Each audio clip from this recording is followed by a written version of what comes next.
Hello guys, देखो ये मैं पहाड़ पे आया हूँ और सामने ये मांगी टूंगी जो था अभी नजर नहीं आ रहा है।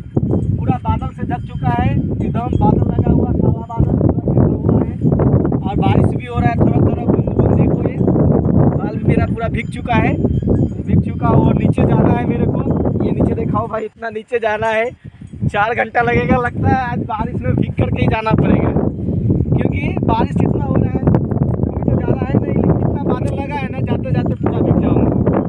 लेकिन आया तो बहुत आनंद आ रहा है क्योंकि आज आया है और बारिश आज आ गया। क्योंकि 10-15 दिन से बारिश भी नहीं हो रहा था, आज मैं आज ऊपर में आया और देखो बारिश चालू हो गया। पूरा बादल से पूरा नांगी गया, पूरा इधर चारों साइड दिखा दो भाई, पूरा साइड जब गए चारों साइड में पूरा बादल लगा हुआ है, एकदम बारिश भी चालू हो चुका है। तो देख सकते हैं मेरा पूरा बाल भीग गया, पूरा एकदम बारिश हो रहा है।